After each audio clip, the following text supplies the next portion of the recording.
Bonjour à tous et à tous les amis, donc à toutes et à tous les amis, pardon, je suis heureux de vous retrouver aujourd'hui pour une nouvelle vidéo. On va réentamer un chapitre historique sur le Garand. Donc sujet de la vidéo aujourd'hui, le M1 Garand, l'arme qui a parcouru les guerres. Donc nous allons commencer la vidéo de suite après ça. N'oubliez pas d'appuyer sur la petite cloche de notification qui apparaîtra ici pour pouvoir être au courant des dernières vidéos qui sortiront, pour être informé en priorité. Merci pour tous ceux qui ont soutenu la chaîne et qui continuent à soutenir la chaîne. Si vous voulez soutenir la chaîne, dans la rubrique communauté, vous avez une partie explicative avec une vidéo où j'explique le comment du pourquoi, puisque la chaîne, je ne pourrais pas la faire perdurer pendant des lustres comme ça si j'ai pas de soutien, ce qui me paraît tout à fait normal, hein, vous comprendrez dans la vidéo, hein, tout est expliqué. Donc si vous voulez souscrire à un abonnement, il est de 99 centimes d'euros avec des options supplémentaires hein, par rapport à vos cas personnels que je peux traiter individuellement. Donc ça c'est important, ainsi que Jeff ici présent, que je salue au passage et que je remercie beaucoup d'être venu pour pouvoir faire la présentation de cette arme légendaire hein, qu'on va vous présenter sous un premier volet. Donc je tiens à préciser, c'est le premier volet. Donc il y aura plusieurs volets sur le Garand M1. Donc les amis, vous connaissez tous, pour ceux qui me connaissent bien, mon petit côté collection que j'apprécie particulièrement depuis de nombreuses années. Donc c'est un sujet important pour moi que je tenais à faire sur la chaîne et qui continuera à perdurer sur la chaîne à ce niveau-là, sur pas mal de sujets au niveau historique, puisqu'en fait pour moi, l'histoire c'est important, ça fait partie de notre culture, ça fait partie de notre pays, donc c'est relativement important de le savoir et de ne pas laisser les gens croire n'importe quoi sur certains sujets, sur certaines armes, etc. etc. Et c'est un patrimoine, donc il faut vraiment faire quelque chose d'assez pointu dans le domaine et faire des choses intéressantes aussi pour ceux qui veulent commencer une collection, de façon à ce qu'ils ne soient pas induits en erreur et qu'ils ne fassent pas n'importe quoi, et surtout qu'on ne les roule pas, parce qu'il y a beaucoup de magouilles, comme je le dis toujours. Donc Jeff, donc je te redis bonjour hein, encore une fois. Donc, merci. Bonjour. Voilà, remercie d'être en ma présence. Hein. Donc, alors, on va vous présenter donc le Garand M1, hein, que vous connaissez tous bien évidemment par rapport au film, par rapport à ceux qui ont fait une carrière militaire, etc. Il y a pas mal de dizaines d'années, hein, qui en ont manipulé pour certains. Donc, alors, le Garand M1 est pour moi une arme semi-automatique, déjà légendaire, vachement fiable, lourde, mais bon, ça on va y revenir après, tout au long de la vidéo, par rapport à certains défauts qu'elle peut avoir, puisque l'arme parfaite n'existait pas, vrai ou pas? Ouais, tout à fait, ouais. Donc voilà. Donc on prend toujours les côtés positifs et les côtés négatifs. Il y a toujours un côté négatif et ça, il faut le signaler aussi. Donc alors, pour ce qui concerne le M1 Garand, on va d'abord commencer par sa cadence de tir. On est sur 30 coups minutes. On est sur une masse au niveau du poids de 4,9 kg chargé. Donc avec un clip chargeur compris, engagé dans le magasin. Donc non chargé, on est à 4,7 kg. Nous sommes sur une longueur de 1,92 m. Une longueur de canon de 610 mm, ce qui est tout à fait honorable pour une arme de cette catégorie. Donc, pour ce qui concerne les conflits, alors là, il y en a un sacré stock hein, quand même. Hein. Donc évidemment, Deuxième Guerre mondiale, Corée, Vietnam, Indochine, Algérie, et à savoir que sur l'Algérie, le FLN, donc Front de Libération Nationale, était équipé de Garand. C'était monnaie courante. Il a été utilisé par la Légion étrangère, et il a aussi armé la France libre. Donc plus de 20 variantes sont ainsi connues et utilisées en service. Donc ça, c'est pour ça qu'on fera des volets hein, sur le Garand, sur plusieurs variantes, puisqu'en fait, les variantes, là on parle de collection, on ne parle pas d'armes de tir pur et dur dans le sens actuel, on parle d'armes de collection. Les variantes, on en parlera parce qu'en fait, suivant les variantes, vous avez des modèles qui sont plus ou moins rares. Ne serait-ce qu'un seul petit détail, le bouchon, par exemple au niveau du démontage par rapport l'empreinte gaz. À l'empreinte gaz, pardon, je cherchais le mot. Par rapport à l'empreinte gaz, il peut être différent. Et justement, s'il est différent, c'est que c'est pas du tout la même variante, c'est une autre variante. Donc ça peut avoir une rareté particulière. Donc le prix n'est pas le même. Donc voilà, bien que la lame, globalement parlant, sur le plan esthétique, reste la même, mais certains détails, comme notamment les deux Garand qui sont ici, sont différents, à quelques détails près, et c'est ce qui va faire toute leur valeur. Donc ça, c'est un point très important à prendre pour ceux qui veulent faire du matériel américain ou tout autre matériel, hein, allemand, anglais, etc. Donc, il y a des variantes. Donc, alors, John Garand. Donc, je vous dis pas qui c'est, hein, vous le savez, hein, pour les collectionneurs, il n'y a pas de souci. Donc, de 1936 à 1957, elle a été remplacé donc par le M14, qui est un excellent fusil semi-automatique. Enfin, moi, je dirais plutôt que c'est une carabine semi-automatique qui a été utilisée par des snipers au Vietnam, notamment, donc qui a été excellent. Donc, pour ce qui concerne les Garand, donc pour les marques, globalement, nous avons du Spearfield Armory, du Winchester, Harrington, Richardson, International, Avester, si je précise bien, Beretta, Bren. Donc ça, retenez bien. Ensuite, on est à plus de 600 millions d'exemplaires. 6 millions. 6 millions Plus de 600 6 millions. Plus de 6 millions d'exemplaires, pardon. Plus de 6 millions d'exemplaires. Donc, il a une portée utile de 457 mètres. Précis. Donc, moi, perso, ça, c'est sur papier. Il est évident qu'à l'heure d'aujourd'hui, avec ces armes-là que nous avons ici, si on est déjà sur du 300-400 mètres, c'est déjà beau. Donc, Ouais. voilà, on est d'accord. Hein. On est d'accord. Voir la cible à cette distance, ouais, c'est déjà pas mal. Voilà, c'est déjà pas mal et c'est déjà un très bon résultat. Et là, on peut dire qu'on a une arme parfaitement opérationnelle. Ouais. Donc, moi, j'estimerais plutôt ça. Après, arrête-moi si je me trompe. Hein. Pour mon expérience personnelle, pour le mien, moi, je suis à 200-250. J'arrête là. Alors moi, je l'ai amené à 200 mètres pour l'instant parce que mon tir ne permet pas plus. Ouais. Ouais, 200 mètres, c'est déjà correct. C'est déjà Dans la correct. C200, ça rentre très bien. Donc, voilà, on est d'accord. Donc, alors, pour ce qui concerne donc les variantes, donc hormis la variante TE, donc lunettes plus appui-joue, donc là, je vous montrerai ça tout à l'heure. Donc vous en avez un qui en est équipé. Eh ben, vous avez toute une multitude de modèles, on va dire différents par rapport aux pièces qui ont été modifiées, des pièces par rapport à la fabrication. Donc par exemple, si on prend un Winchester, il n'aura pas tout à fait la même fabrication qu'un Harrington, un Spearfield c'est pareil, un International Everest c'est pareil, un Beretta et un Bren c'est la même chose. Donc par rapport à l'évolution, par rapport à l'année. Donc là, nous avons 2 années différentes par rapport aux 2 modèles qui sont présentés devant vous. Donc je te laisse parler du modèle. Ouais. Donc moi, j'ai un modèle de 1942. Donc c'est dans les 600 000 premières pièces fabriquées. Ouais. Donc c'est pour ça qu'il y a eu une différence avec le tien. Il y a le réglage, par exemple, de la hausse est différent. Le petit bouchon, on verra un peu mieux tout à l'heure. Ça et le bouchon d'empreinte gaz est différent. Voilà, j'ai encore des premiers modèles. Voilà, tu vois, on en avait parlé une fois, c'est ce que je t'avais dit. Je t'avais dit, fais attention parce que les bouchons sont différents et ça va dénoter la variante exacte. Alors c'est pareil, attention à ça. Alors, je vais commencer par les bidouilles. Donc, on va pas commencer par l'historique parce qu'on l'a fait. Donc, enfin, on va pas faire l'historique, on le fera beaucoup plus tard sur des détails beaucoup plus pointus. Mais on va commencer par les bidouilles. Ça, je tiens vraiment à le signaler parce qu'avant que j'oublie. C'est pas qu'avant que j'oublie, mais ça, faut le dire parce que ça, c'est important. On est à peu près dans la même configuration sur le plan du business au niveau Garand que sur les Mauser. C'est-à-dire qu'en fait, toutes les pièces sont interchangeables. Donc, autrement dit, vous pouvez vous retrouver avec un Mauser, un Garand, un Spearfield Armory, avec des pièces Winchester. Donc, c'est-à-dire que, par exemple, les pièces qui se trouvent ici sur celui-ci peuvent être adaptées sur celui-là. Donc, c'est toujours pareil. Ça, c'est vraiment un sacré problème parce que, en fait, vous pouvez avoir des réparations qui ont été faites donc sur le terrain où certaines pièces ont été remplacées par d'autres modèles et c'est pas pour ça que forcément c'est une arme qui a été bidouillée. Donc, c'est relativement compliqué. Donc, si vous en trouvez un sur une bourse aux armes, par exemple, ou autre, il vaut mieux le trouver en vide-grenier. Enfin, en vide-grenier, je dis toujours vide-grenier, mais une pièce de grenier hein, dans son jus.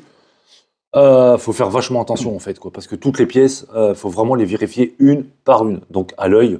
Donc, tout ce qui est molette de réglage au niveau de la hausse, tout ce qui est attache grenadière, tout ce qui est bouchon d'empreinte gaz, tout ce qui est... alors, attention au marquage aussi. Le levier d'armement, il y a quelques petites différences sur les leviers d'armement aussi. Donc il y a beaucoup de choses qui peuvent rentrer en ligne de compte au niveau des différences. Et les pièces ont pu être interchangées soit par malveillance, donc c'est-à-dire qu'en fait le mec il a récupéré une carcasse ou un modèle incomplet, il en avait un qui était complètement foutu, le canon ou quoi que ce soit, et ben pour faire du business, qu'est-ce qu'il a fait? Il a fait du remontage et terminé.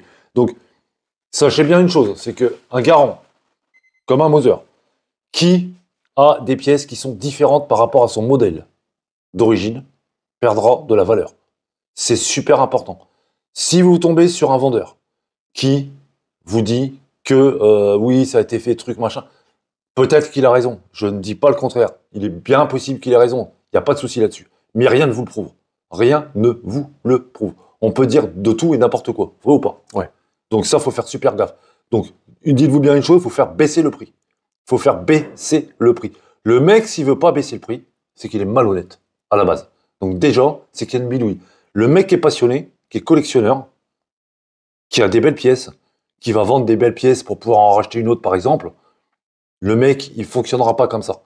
Déjà, il va vous le dire de base, ou il va vous dire, je sais pas pourquoi c'est dessus, à la limite, c'est encore beaucoup plus honnête, il va vous descendre le prix.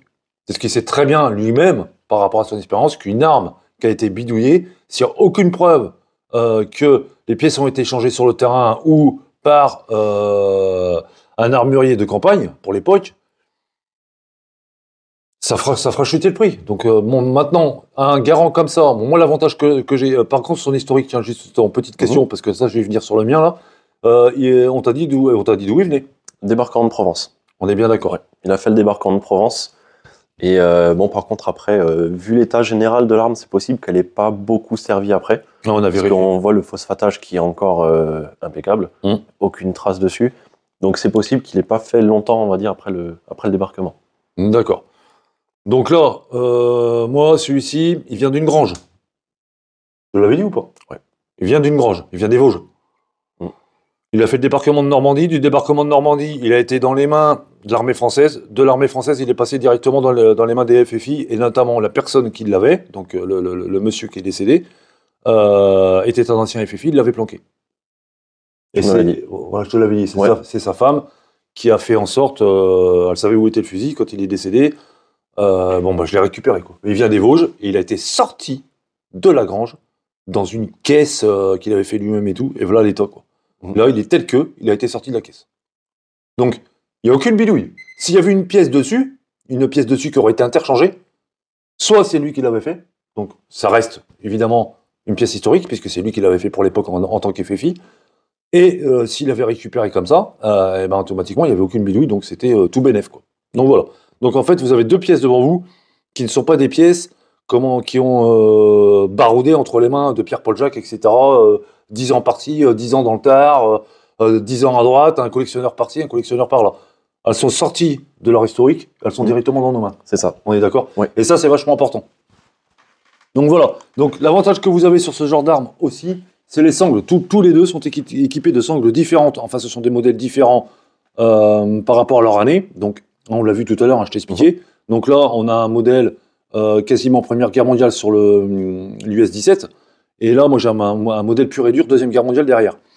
Donc, les sangles restent la même au niveau fonctionnel, c'est exactement la même chose. Hein. D'ailleurs, c'est dommage, j'ai pas sorti mon US 17 parce qu'il a une sangle Première Guerre et tu aurais vu la différence, c'est exactement la même chose que la tienne.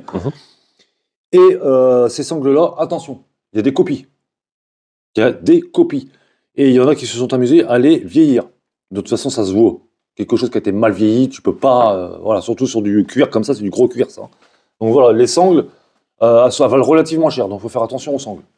Alors, maintenant, on va parler tir avec cette arme-là. Donc je vais te demander ton ressenti pour ce qui te concerne toi, par rapport, puisque tu viens de le découvrir, il n'y a pas longtemps que tu l'as, par rapport à ton ressenti général. Est-ce que tu peux nous en parler sur le départ, etc., la maniabilité, ce qui s'ensuit, Alors, maniabilité, bon, c'est assez lourd quand même. 4,9 kg, c'est lourd. Ouais. Le départ, je trouve quand même très agréable. Ouais. Il n'y a pas de grosses courses mortes, par exemple. Le départ est très, très agréable. Donc, au tir, bon, ça reste du 30-06, c'est un peu plus péchu que d'autres armes, on va dire. Ouais. Mais voilà, c'est plus agréable au tir qu'un 98K, par exemple. Moi, je trouve. Pas faux. 98K, il envoie quand même une bonne patate dans l'épaule. Là, celui-là, ça reste, on peut tirer 50 cartouches assez facilement. Chose que je ne ferais pas avec un 98. Bon, alors, de toute façon, c'est tout à fait normal, puisque, en fait, une arme à verrou, tu utilises toute la puissance des gaz. Ouais, c'est ça. D'accord? Ça, c'est vachement important à savoir. Donc, c'est quand même des armes avec empreinte gaz. Donc, forcément, les gaz tu as une perte quelque part, donc forcément tu as moins de claques, on va dire, entre guillemets. Hein, donc voilà, ça c'est important aussi à savoir. Bon, ça se joue à pas grand chose, hein, bien sûr, mais c'est important, et c'est pas la même mécanique, donc forcément. Voilà. Une arme à verrou, ça restera toujours une arme à verrou. Tu prends une carabine 463 de Derby, bon, on n'est pas dans la même cour. Hein. Mais Ouais. bon, voilà.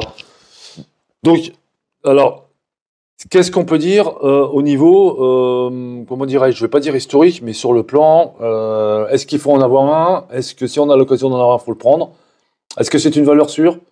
Moi, j'ai mon opinion, je te laisse donner je te laisse donner la tienne d'abord. Moi, je vais donner la mienne après, en tant que collectionneur avisé depuis des dizaines d'années.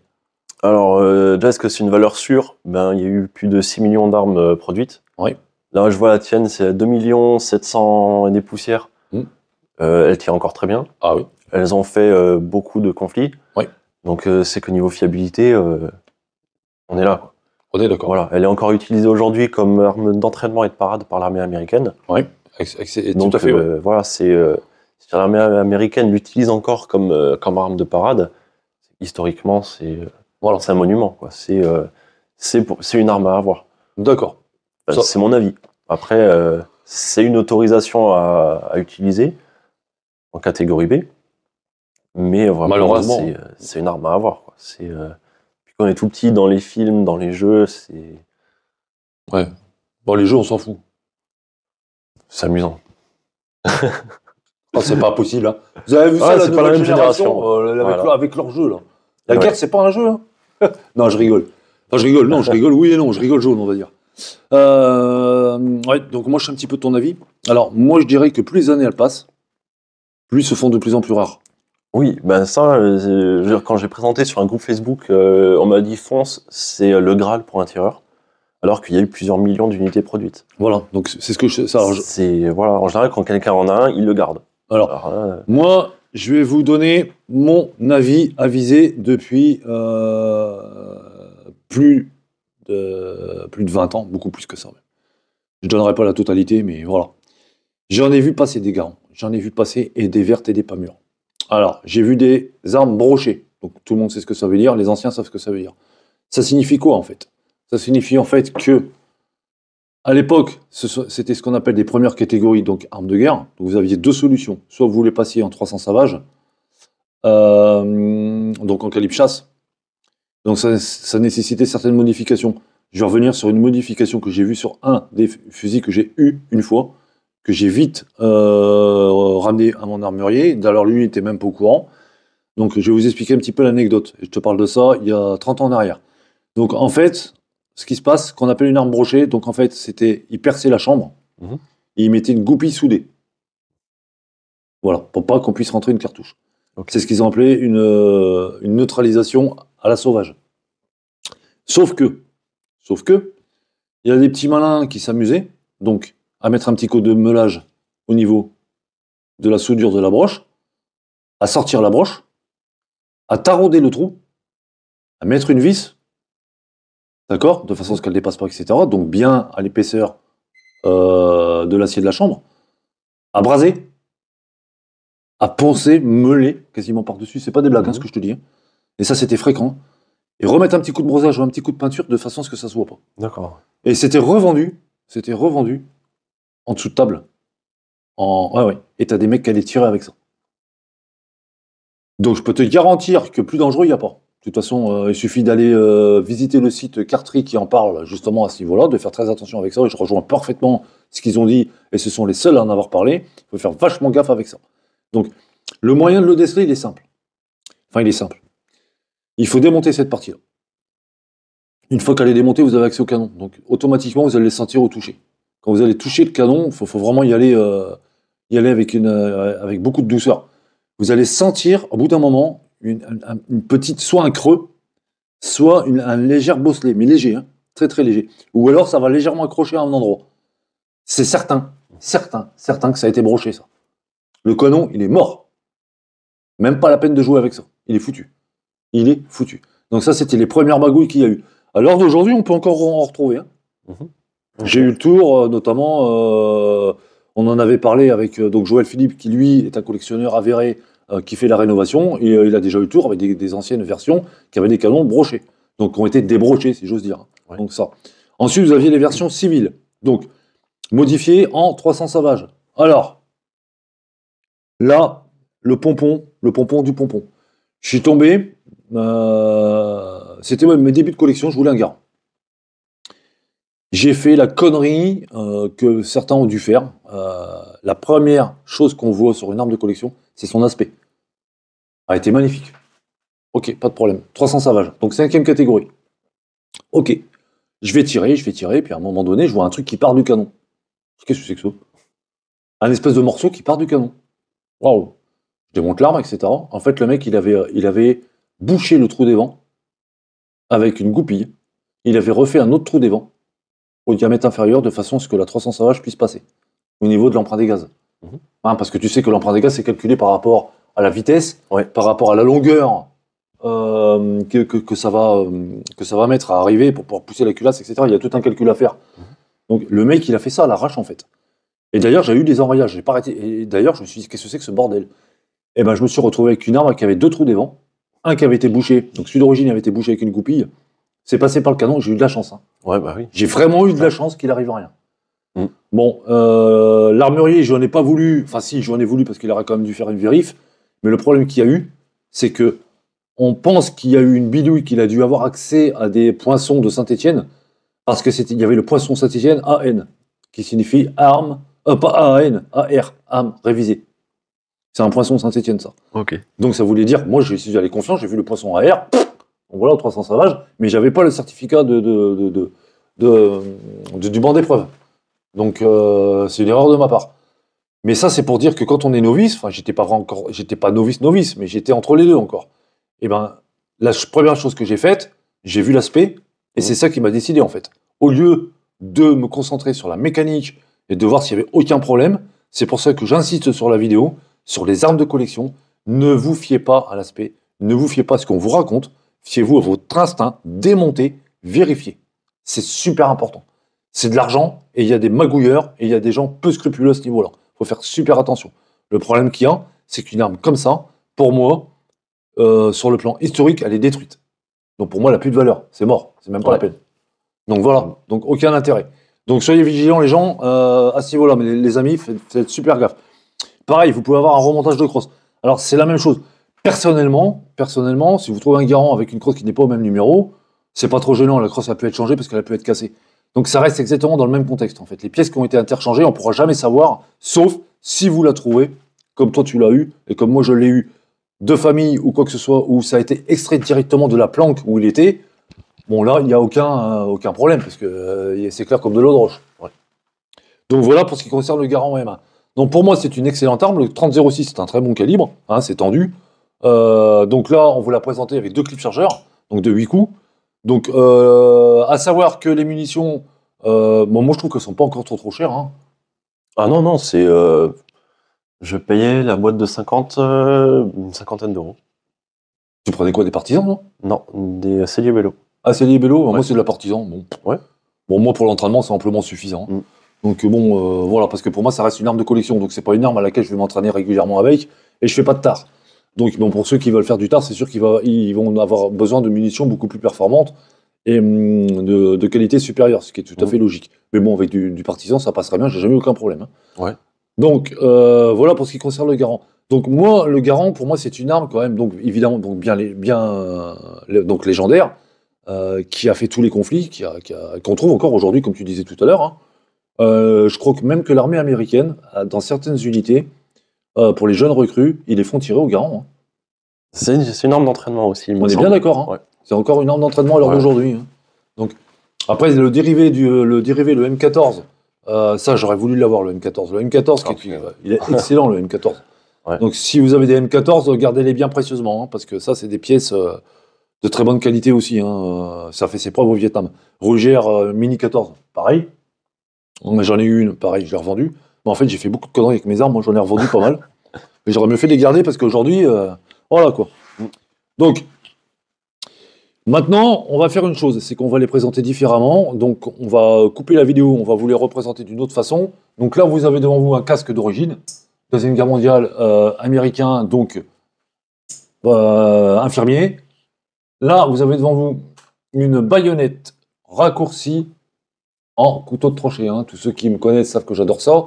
Donc voilà. Donc ça, c'est pareil. Tout est dans son jus. Nickel chrome. Voilà, impeccable. J'ai juste mis un petit coup de graisse. Hein. Bah, tu peux le constater, tu as le numéro de série plus le. Ouais.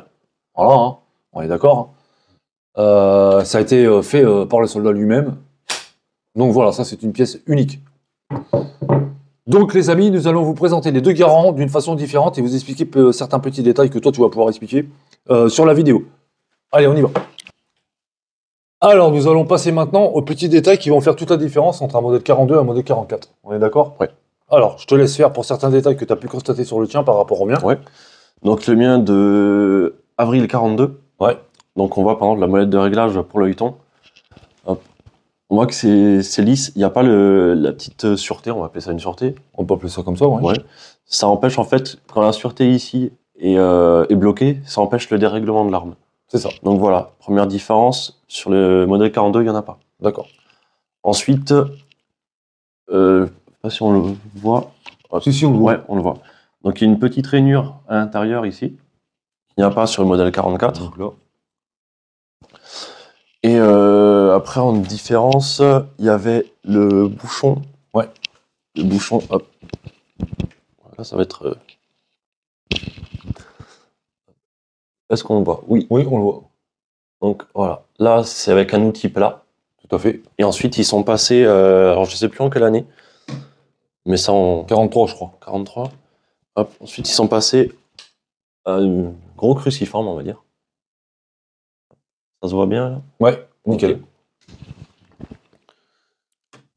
Hop. Voilà. Ensuite... Voilà. Ça tient... Après, en termes de différence sur ces deux, c'est tout. Bah, c'est tout, hein. À part Ouais. l'œilleton. La protection d'oreille d'œilleton, donc là, tu as un espèce de rivet. Et moi, j'ai une vis BTR. 6 pans. Ouais. Donc ça, c'est encore une différence aussi. Donc, alors, par contre, là, ce qui est bien, c'est qu'on est en train de vous montrer, vous donner un exemple des différences qu'il puisse y avoir d'un modèle à un autre par rapport à l'année de fabrication. Donc, c'est vachement important. Donc, vous voyez que à quelques détails près, bon, on est sur les mêmes armes, hein, bien évidemment, mais les pièces qui sont dessus ne sont pas forcément les mêmes. Donc, il faut faire super gaffe à ça, en fait. Donc, c'est pour ça qu'on s'est permis de montrer certains détails qui, pour moi, sont vachement importants sur le plan collection, puisque moi, je suis un puriste pur et dur et là-dessus, et moi, le moindre détail est d'une extrême importance, et je dirais même capitale, pour préserver l'arme telle qu'elle est dans son jus, de façon à ce qu'il n'y ait pas de bidouille. Donc là, on voit bien que sur ces deux armes-là, il y a quelques différences, et que si on avait constaté des différences comme ça sur une autre arme qui est de la même époque, mais avec des pièces qui n'ont rien à voir, comme je disais tout à l'heure, soit ça peut être un échange directement fait sur un arsenal ou un armurier de campagne de l'époque, ou quoi que ce soit, ou même entre eux, qu'ils échangeaient certaines pièces, il n'y a rien qui peut le dire. Maintenant, moi je dis que sur une bourse aux armes, une arme comme ça, où il y a des pièces différentes, moi personnellement, je le dis direct, j'achète pas. Pas sur une bourse aux armes. Ouais. Jamais sur une bourse aux armes, parce que je sais que je veux pas critiquer les bourses aux armes, il y a des gens qui sont très bien, et c'est toujours pareil, malheureusement, c'est ça le problème. C'est que le trop, c'est l'ennemi du bien, mais tu as trop de bidouilles. Donc comme tu as trop de bidouilles, tu fais pas confiance à 200% à tout le monde là-bas. Tu peux pas. Vraiment que tu connaisses vraiment ton fournisseur. Moi j'en ai 2-3 que je connais très très bien. Hein. D'ailleurs ce fusil-là, c'est lui qui était allé me le récupérer. Moi, les bourses aux armes, il faut faire super attention. Il faut y aller pour de la pièce, il faut y aller pour des choses qui ne sont pas vraiment importantes sur le plan où on va chercher le petit détail, où on va chercher à avoir l'historique complet du truc. Par exemple, une baïonnette, c'est une simple connerie. Une 98K basique, bon, bah, tu vas en trouver, je ne vais pas dire à l'appel, mais presque, mais bon, quasiment. Maintenant, si tu commences à chercher un couteau SA ou une dague de la Kriegsmarine, ça va pas être la même. Hein. Donc là, il va faire la différence entre une copie et une réelle, une véritable. Il y a énormément de choses à savoir. Donc, voilà les amis, c'était pour vous montrer un petit peu les détails qu'il puisse y avoir. Ça, c'est pour les novices et les débutants qui veulent commencer en collection. Encore un exemple par rapport aux Mauser. On se retrouve dans la même situation qu'avec les Garand, les Mauser et bien d'autres armes encore. Moins sur les françaises, j'ai remarqué. Ouais. Beaucoup moins sur les françaises, sur les Lebel, Berthier, Mas 36, etc. Il y en a, mais c'est beaucoup moins. Après, est-ce qu'à l'étranger, eux, ils reconnaissent les mêmes problèmes que nous ici avec les armes étrangères? Peut-être que, si par exemple on va aux États-Unis, on va prendre une arme, un Lebel ou quelque chose comme ça, il y aura peut-être plus de modifications. Qu'est-ce que tu veux dire par là? Parce que nous, en fait, le Lebel, vu qu'il est de chez nous, oui. Peut-être qu'on a plus facilement accès aux pièces d'origine et qu'en exportant, ils essaient d'arranger un peu comme ils peuvent. Oui, bah va trouver un Lebel aux États-Unis. Je sais pas. Non, t'en as quasiment pas. Hein. Enfin, il y en a, mais c'est très rare. Hein. C'est comme le FAMAS, hein. Ah, Là, les armes françaises, ils adorent ça. Hein, et Ouais. ils en ont pas beaucoup. Hein. Et tant mieux d'ailleurs. Bon. Donc, pour ce qui concerne, mais ce que tu dis, c'est vrai. Donc, bon, c'est vrai que nous, on a plus de facilité parce que les pièces, tu peux les trouver à peu près, je vais pas dire n'importe où, mais bon, pas loin, quoi. Des pièces Lebel, on en a encore pas mal. Des pièces Berthier, c'est pareil. MAS 36, c'est la même chose. En sachant que le FRF1, FRF2 est dérivé du MAS 36. Donc, il y a beaucoup de choses. D'ailleurs, c'est pour ça qu'on récupère. Enfin, il fut une période dont toi, t'as pas connu. Il y a une période où les gens récupéraient des MAS 36 et de MAS 36 avec les boîtiers MAS 36 dans un FRF1. D'accord. Tout simplement, en faisant des modifications, en changeant la crosse, en changeant pas mal de choses, tu mettais le bipied, truc machin, et t'avais un MAS 36, un FRF1. D'accord. Ça, c'était pour la petite anecdote. Donc, alors, une chose très importante que tu vas nous signaler, que je sais moins, mais je te laisse le faire parce que je te fais participer aussi à la vidéo. Hein, donc, les amis, hein, je le fais participer à la vidéo. Donc, soyez indulgents avec lui. Pour les munitions, il y a un truc super important par rapport au garant, par rapport à la munition. De très important. Il faut bien respecter le poids d'ogive d'origine. Ok. Parce que ça peut être problématique par la suite pour le canon et pour tout le reste de l'arme. Alors, tu peux Donc, on est sur du 147, 150 grains. On est d'accord. Voilà. Au-delà, on évite. C'est ça. Voilà, on est bien En d'accord. général, le fabricant, en plus, il dit bien que c'est pour le garant. On est d'accord. Ça, je le savais, mais il y en a qui savent pas ça. Oui.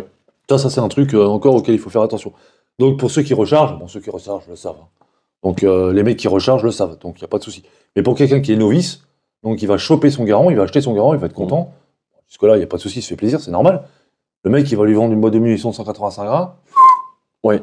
Voilà, Ouais. pas bon, quoi. Vu que c'est aussi un calibre de chasse, faut éviter de trop mélanger. On est d'accord. Et ça, vous voyez, les amis, Ouais. ça, c'est un petit détail qui est relativement important à savoir sur les garants. Donc, à pas négliger du tout ça. Donc, voilà. D'ailleurs, j'ai déjà entendu des gens qui ont eu des problèmes avec ça. Donc, ouais. Il y a une certaine époque, ça me revient, ça. Donc, voilà. Donc, les munitions, bon, moi, je tire de la partisan. Personnellement, j'ai aucun problème avec. J'ai jamais eu aucun souci. Tu tires quoi, là? C'est les Bello, c'est ça, tu disais? C'est libello, c'est ça. Ouais, là, c'est les Bello. Et on est sur un tarif de. C'est 50 € la boîte de 50. La dernière fois que j'ai pris, 48,50 €, je crois. Ouais. Après, ça a augmenté un petit peu depuis. Ouais. Ça fait un petit moment que j'en ai pas acheté. Alors, pour information, je suppose que tu as entendu parler de cette information-là. Il va y avoir une pénurie de munitions, si j'ai bien compris. Encore. Ouais. Encore, donc ils vont augmenter les prix, je suppose. Évidemment. Encore, comme d'habitude. Donc, qui crée la pénurie, là, j'aimerais bien le savoir, parce que là, franchement, ça commence à devenir problématique. Donc, notamment, là, ce qu'il y a de bien, c'est que les gens qui rechargent, eh ben, là, c'est tout à leur honneur, hein, parce que ils sont avantagés. Hein. Complètement avantagés. Ouais. Donc, ça va finir qu'on va tous être obligés de recharger, quoi. Bon, moi, j'ai pas envie de m'y remettre, hein, mais bon. Bref, j'ai pas le temps de m'occuper du rechargement. Donc, pour ce qui concerne le garant, donc attention aux crosses. Comme je l'ai dit, les crosses, elles sont fragiles. Moi, j'en ai vu des fissurées, j'en ai vu des cassées. Alors, si vous tombez sur une crosse qui est piquée, je m'explique. Donc, piquée, ceux qui connaissent le bois savent très bien de quoi je parle. Mais bon, là, je vais essayer d'expliquer pour avoir un langage simple. Une crosse qui est piquée, ça signifie en fait qu'elle a été bouffée à verre, ce qu'on appelle bouffée à verre. Donc, il y a des trous, ça veut dire qu'il y a des vers qui ont commencé à bouffer le bois. C'est pas pour ça qu'elle est foutue. Attention. Si elle est foutue, de toute façon, c'est simple. Une crosse qui est piquée, il va falloir la prendre, serrer comme il faut, assez fort, et ça doit pas être mou. Si c'est mou, c'est qu'il y a trop de galeries à l'intérieur, et en fait, il n'y a plus de matière. Enfin, il y a plus de matière à l'intérieur, il y a beaucoup moins de matière, donc là, elle risque de casser. Donc si tu fais ça, tu vois, si on fait ça, ça va faire tu vas le sentir de toute façon. Là, c'est raide, là, on sent bien que voilà, c'est du bois en parfait état. Mais tu fais ça, sur n'importe quel bois d'ailleurs, hein, tu fais ça, le bois, il va être mou, ça va commencer à être mou. Là, la crosse, elle est morte. Si il y a quelques trous de verre, notamment, alors en général, ça arrive au niveau de la plaque de couche, donc ici, ça commence par là en général. Hein. Ici, puisque l'arme, elle a été posée par terre, debout, donc ça arrive en général souvent dans ces coins-là, hein, ici, là, et là. Donc là, il va falloir faire attention, il faut bien regarder. S'il n'y en a pas beaucoup, bon, et que la crosse, elle est bien dure, etc., ah ben c'est simple, hein, il existe des produits spécifiques qu'on injecte avec une seringue. Ensuite, on bouche les pores, les trous, les crevasses, on les bouche avec je sais plus le nom, bon bref, ça me reviendra, je me rappelle plus. On les bouche, une fois que c'est bouché, on les teinte, on teinte. Bon, il existe des produits spécifiques qui teintent et qui bouchent. Et là, il faut travailler du papier de verre très très fin, et après c'est fini, quoi. Donc ça, c'est un point que je voulais mettre aussi, parce qu'il y a des bouches, j'ai vu beaucoup de gens qui étaient rebutés par rapport aux piqûres sur certains bois. Donc moi, je préfère garder un bois d'origine, même s'il est piqué. Faut pas qu'il soit piqué, comme on dit, complètement à 200% parce que là, le bois est mort. Mais bon, ça se répare. Vous pouvez le faire faire aussi éventuellement.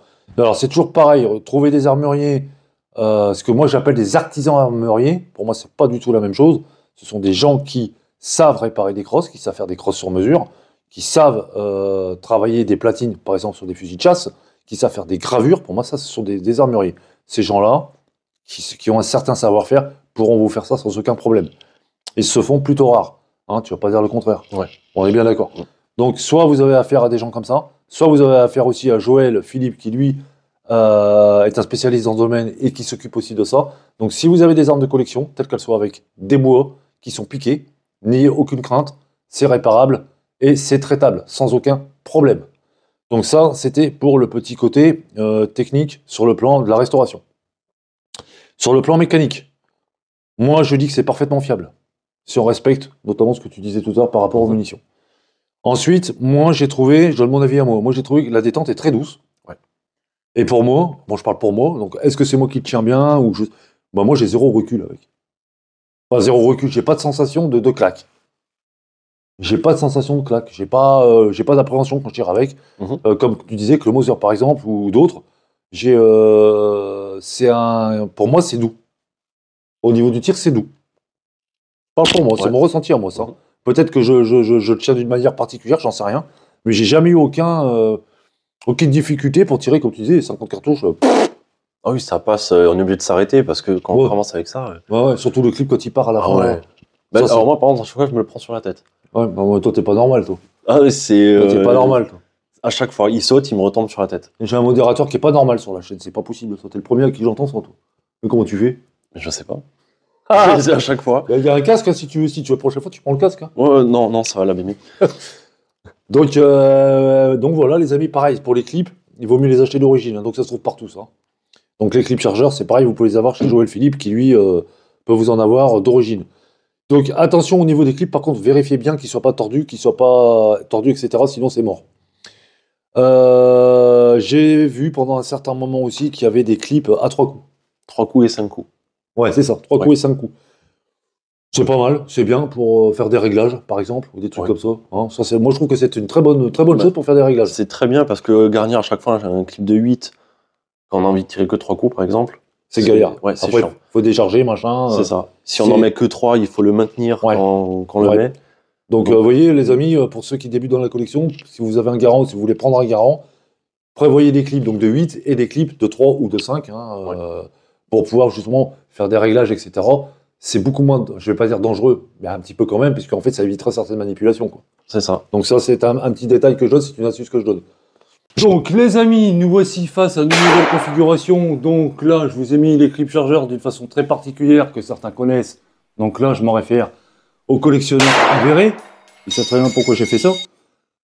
Donc là, vous avez une configuration, on va dire, un petit peu cinématique, hein, si j'ose dire, entre guillemets. Hein. Vous avez le casque, comme tout à l'heure, la baïonnette, etc. On vous a fait une belle petite scène. Donc voilà les amis, pour ce qui concerne le garant. Je vous remercie tous d'avoir regardé la vidéo.